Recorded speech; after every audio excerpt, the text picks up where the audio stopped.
जय भीम इंडिया में मैं चेतना आप सभी का स्वागत करती हूं। बढ़ते हैं खबरों की ओर।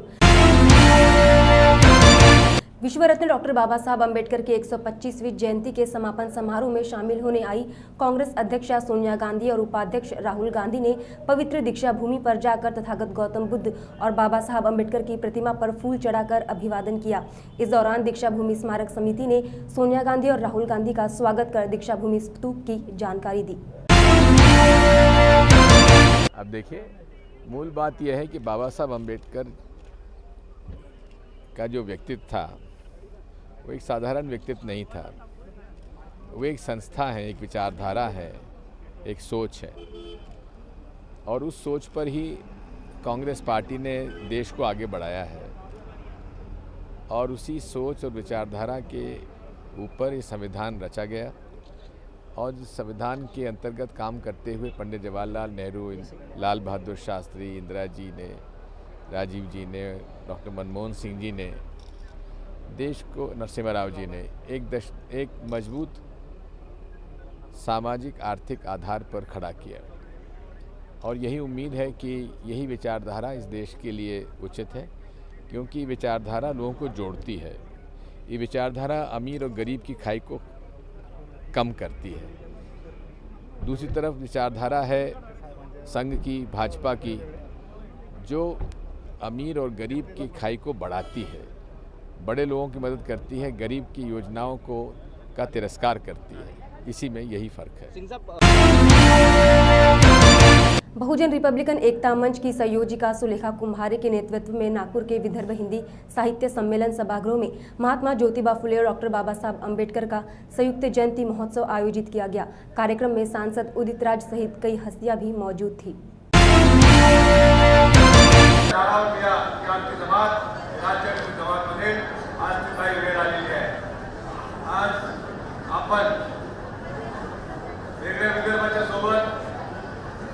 गणतंत्र पार्टी, विविध पक्ष, आप विदर्भ राज्य समिती सर्व एकत्र येऊन या विदर्भाची धुरा आपल्या हाती घ्यावं असं मी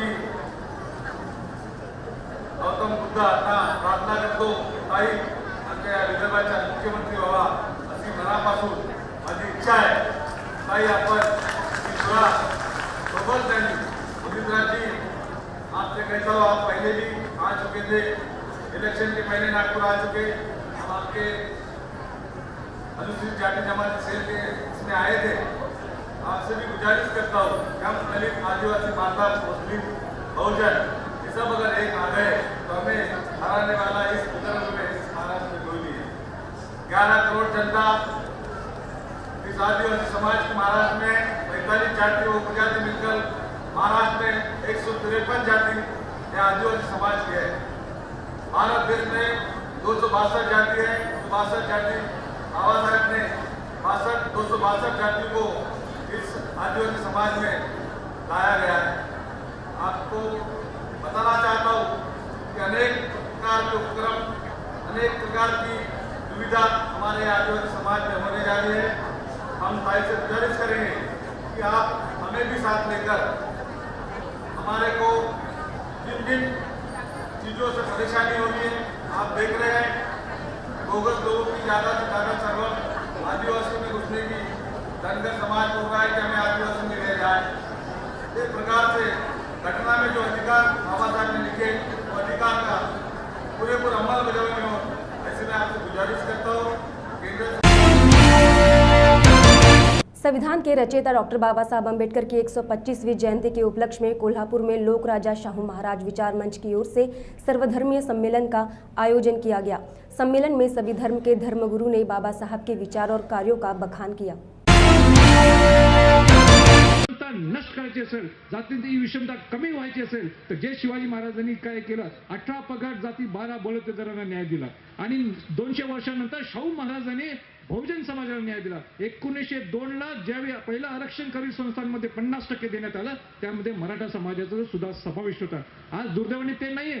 म्हणून एका छताखाली कसे येता येतील, जी शिवाजी महाराजांची भूमिका होती, जी शाहू महाराजांची भूमिका होती, बहुजन समाजाला एका छताखाली कसा आणता येईल, बहुजन समाजाचा उद्धार कसा होता येईल, या दृष्टिकोनातून बाहेर पडलं. आपण चुकी आहोत कोल्हापूरमध्ये, पश्चिम महाराष्ट्रात. आपण जर मराठवाड्यात गेला, विदर्भामध्ये गेला, दलित समाजाचा माणूस हा मराठा समाजाकडे बघत नाही, लिंगायत समाजाचा माणूस मराठा समाजाकडे का बघत नाही. हे का? आरक्षणाचे म्हणून. हे सरळ कसं ही विषमता कशी दूर करता येईल, ही विषमता कशी कमी करता येईल, या दृष्टिकोनातून माझा प्रयत्न आहे. आणि या प्रयत्नात मला कुठेही काय लागली, मदत लागली तर निश्चितपणे आपण सांगावं. परत एकदा आपण माझा सन्मान.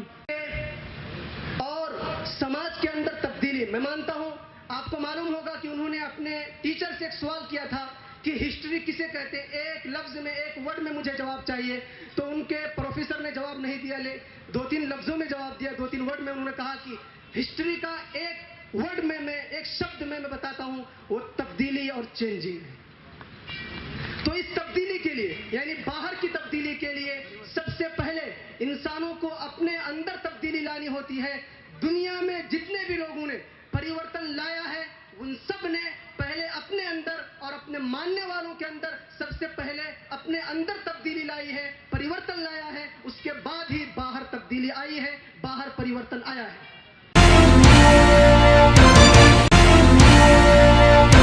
महाराष्ट्र के हिंगोली जिले में संबोधि मित्र मंडल की ओर से आयोजित चौथी बौद्ध परिषद का समापन हुआ. धम्म परिषद के अध्यक्ष भीमराव दत्ता अंबिरे इनकी अध्यक्षता में धम्म परिषद का उद्घाटन राज्य के अनुसूचित जाति जमाती के अध्यक्ष CL थूल इनके हाथों किया गया. इस दौरान महानगर पालिका के आयुक्त दिनेश वाघमारे भी उपस्थित थे.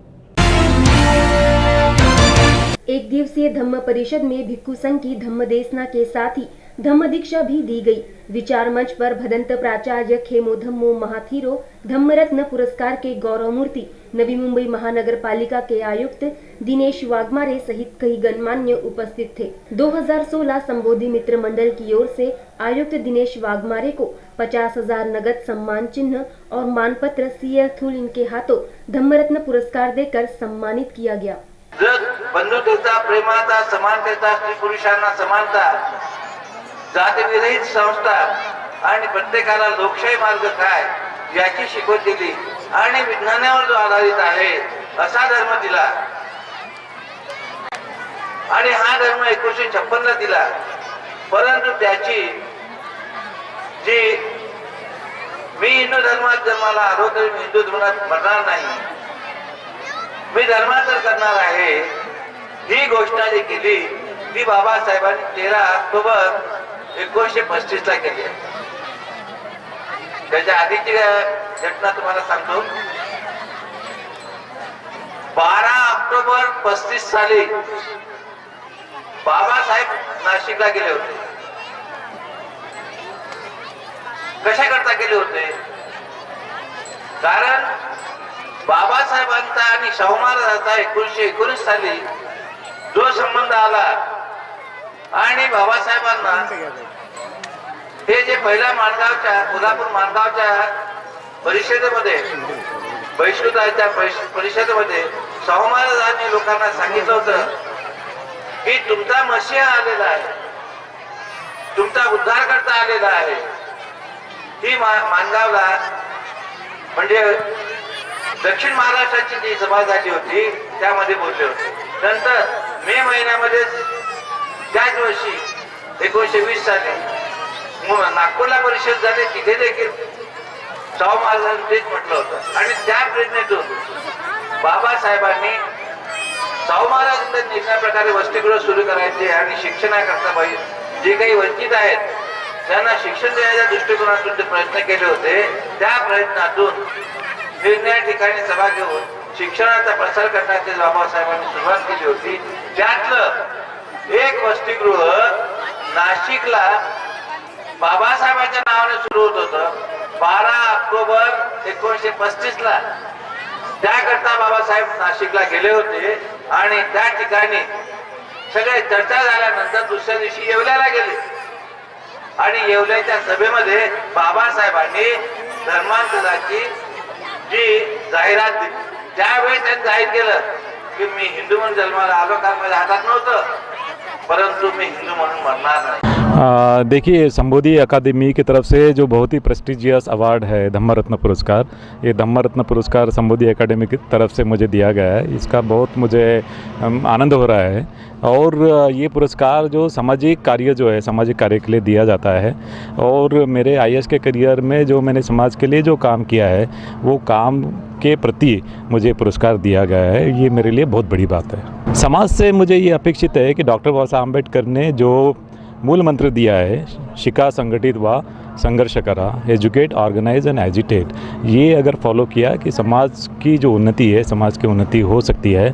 और समाज ने जो अभी नए पीढ़ी में जो नए व्यवसाय आ रहे हैं, नए जो अभ्यासक्रम आ रहे हैं, नई जो अपॉर्चुनिटीज़ है, इसका पूरा अगर फ़ायदा अगर लिया तो समाज का ओवरऑल डेवलपमेंट हो सकता है। डॉक्टर बाबा साहब अम्बेडकर ने ये बहुत अच्छा बोला है। और डॉक्टर बाबा साहब अम्बेडकर ने जो मूल मंत्र जो दिया है, पे बैक टू द सोसाइटी। और डॉक्टर बाबा साहब अम्बेडकर का ऐसा कहना था कि विशेषता जो तरुण वर्ग जो है, वो तरुण वर्ग अच्छी एजुकेशन मिलने के बाद, नौकरी मिलने के बाद केवल अपने फैमिली में व्यस्त नहीं रहना चाहिए और उन्होंने पीछे मुड़ के देखना चाहिए। उनका जो पे बैक टू द सोसाइटी का जो प्रिंसिपल था कि लोगों ने पीछे जाके, या फिर ग्रामीण भाग हो या झोपड़पट्टी हो, उसमें जाके उन्होंने काम करना चाहिए। और वहाँ पे समाज के लिए उन्होंने जैसे महीने में कुछ दिन, हफ्ते में कुछ दिन देना चाहिए, जिसके कारण उनके साथ साथ समाज भी आगे निकले।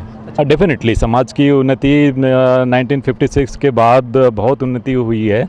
समाज में आज बड़े बड़े पदों पे आज लोग दिख रहे हैं। और जो उस समय जो एजुकेशनल अचीवमेंट था, उसका कंपैरिजन आज के एजुकेशनल अचीवमेंट में अगर किया, आज अगर हम देखते हैं कि जो दलित वर्ग के जो बच्चे हैं वो ओपन में भी आते हैं। और कुछ इसमें तो ओपन में उनकी संख्या ज़्यादा होती है।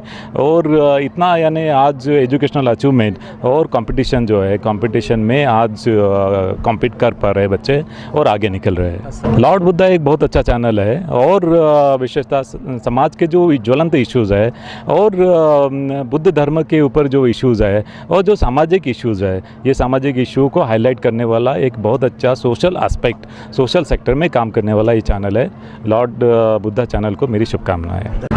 ये जो मराठवाड़ा एरिया है, जैसे परभनी, हिंगोली, ऐसे ये जो क्षेत्र है, इसमें बुद्ध धर्म का काम कम नहीं था, ऐसा मैं बोलता नहीं, मगर ज़्यादा नहीं था। और इधर जो अंधश्रद्धा है, अंधश्रद्धा ज़्यादा थी। तो संबोधि मित्र मंडल के माध्यम से गांव-गांव में जाकर अंधश्रद्धा दूर करना, समाज को व्यसन मुक्त बनाना, इस टाइप का एक परमानेंट काम इधर ये एरिया में होना चाहिए। इसलिए नागेशवाड़ी को हमने जगह देखी है। अभी इसको महाराष्ट्र शासन और पालक मंत्री दिलीपराव कांबळे की वजह से इसको क वर्ग तीर्थ क्षेत्र का दर्जा मिला है। अब क वर्ग तीर्थ क्षेत्र का दर्जा मिलने से शासन की तरफ से और समाज की तरफ से इधर विकास होगा।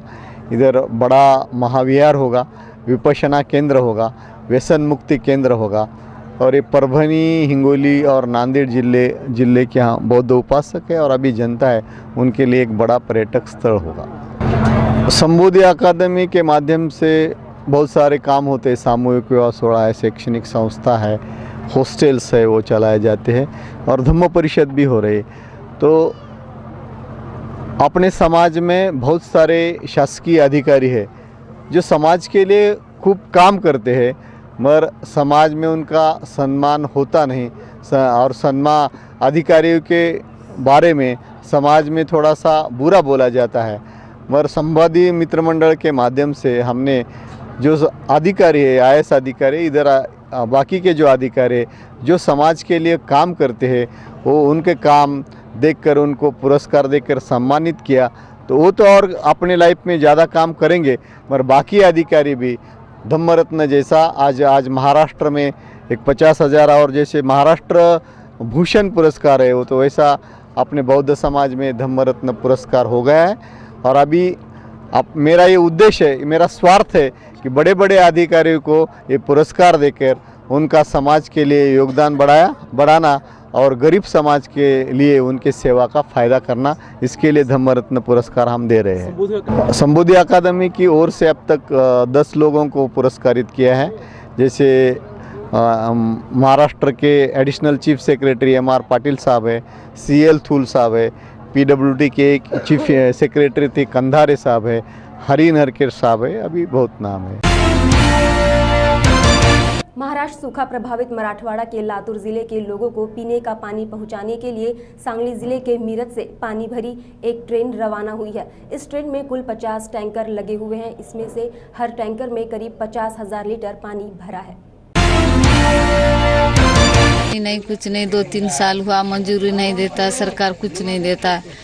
जे जानवर है सो बिग डाले आना आया इधर। गांव में पानी नहीं है सर, मेन प्रॉब्लम पानी नहीं है, काम हाथ के लिए काम नहीं है, ये इसीलिए मुंबई को आए। बारिश नहीं, उसके वास्ते तकलीफ है हमारे को, क्या करना क्या खाना, उसके वास्ते इधर तो काम लगते उसके। क्रांति सूर्य ज्योतिबा फुले और डॉक्टर बाबा साहब अम्बेडकर की 125वीं जयंती के उपलक्ष्य में नागपुर में छायाचित्र प्रदर्शनी का आयोजन किया गया। फुले अम्बेडकर के छायाचित्र पर माल्यार्पण कर मानवंदना दी गई। महात्मा फुले और बाबा साहब के कार्यों को चित्रों की प्रदर्शनी के माध्यम से याद किया गया। इस दौरान खेल स्पर्धा का आयोजन भी किया गया था।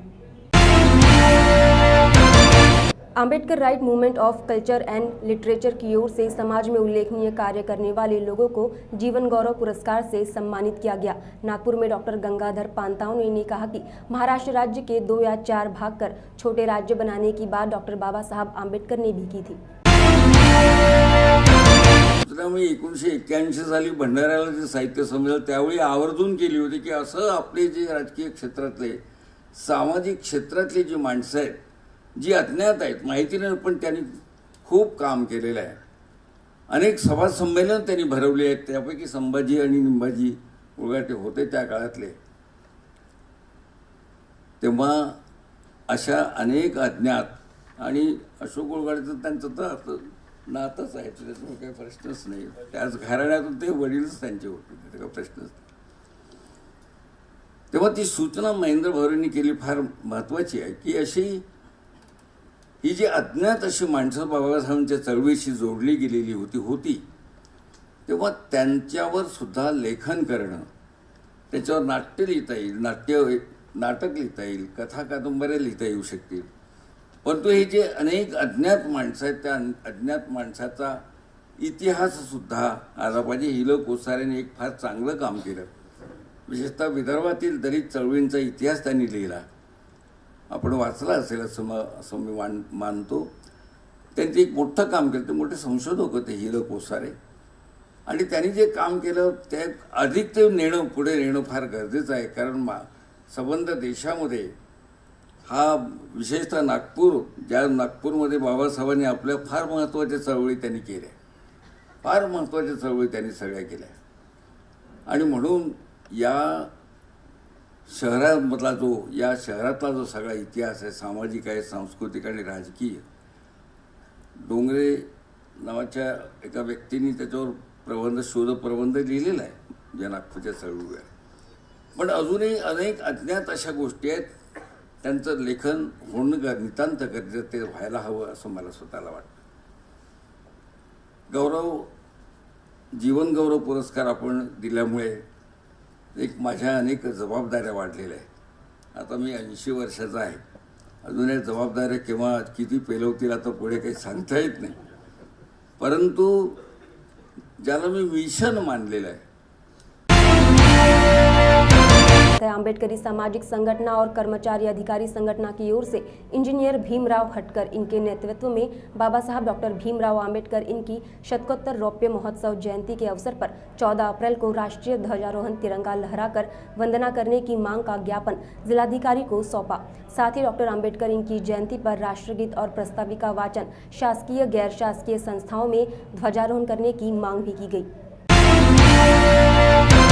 हमने अभी जिलाधिकारी महोदय को मिलकर एक अंबेडकरी समाज की ओर से और ख़ास तौर से कर्मचारी संगठन की ओर से एक निवेदन अभी हमने सादर किए हैं और उसमें हमने ये डिमांड रखे हैं कि 14 अप्रैल 2016 को जब बाबा साहब अम्बेडकर की शतकोत्तर रौप्य महोत्सवी जयंती मनाने देश जा रहा है, तो उस उपलक्ष्य में बाबा साहब जयंती के दिन राष्ट्र ध्वज फहराकर पुलिस बैंड पर राष्ट्रगीत गाकर बाबा साहब अम्बेडकर को राष्ट्र ने मान वंदना देनी चाहिए। इसलिए हमने एक निवेदन जिलाधिकारी महोदय के जरिए माननीय मुख्यमंत्री महोदय को हमने सौंपा है और इसमें हमने ये गवर्नमेंट को हमने ये सादर किए है कि आज देश में लोग राष्ट्रीयता के नाम के ऊपर बहुत बड़ा बवाल खड़ा करने जा रहे हैं। भारत माता कहो बोल के आग्रह हो रहा है।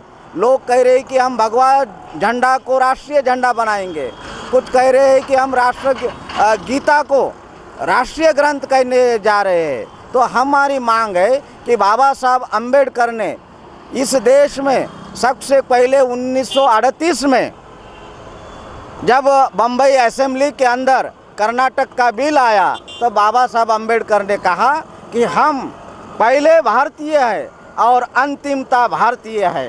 We are the first Indians and after it Indians and for your Indians. तो बाबा साहब अम्बेडकर का जो राष्ट्रीयत्व है, तो इस राष्ट्रीयत्व के वजह से बाबा साहब अम्बेडकर इस देश के संविधान के निर्माता है, इस देश के दलित शोषितों के तारनहार है, नेता है, काश्तकार के नेता है, कामगार के नेता है। और बाबा साहब अम्बेडकर का जो योगदान है इस देश के निर्माण में सबसे ज़्यादा योगदान है।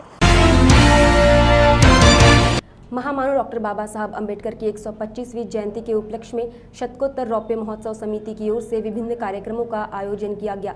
बौद्धजनों ने मोटरसाइकिल रैली निकालकर इस रैली में अन्य समाज के लोग भी शामिल हुए और सामाजिक समता का संदेश दिया।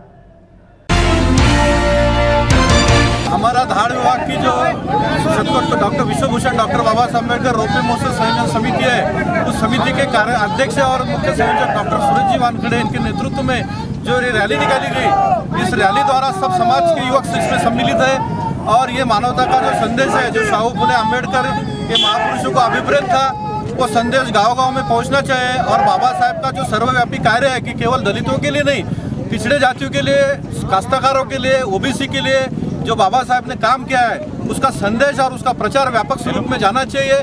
और इसलिए लॉर्ड बुद्धा टीवी बहुत अच्छा काम कर रही है और मैं लॉर्ड बुद्धा के माध्यम से चैनल से ये संदेश देना चाहता हूँ कि धाड़ विभाग की जो पूरे उपक्रम कार्यक्रम है, ये महाराष्ट्र में सराहा जाए। और जो 26 जनवरी से 14 अप्रैल तक जो हमारे कार्यक्रम हो रहे हैं यहाँ पे अलग अलग, एक तो आरोग्य के रहे हो, विद्यार्थियों के रहे हो, किसानों के रहे हो, तो वो माध्यम से मैं ये कहना चाहता हूँ कि हमारे युवकों ने, हमारे जनताओं ने बाबा साहब की सीख लेके अगर ये काम किया।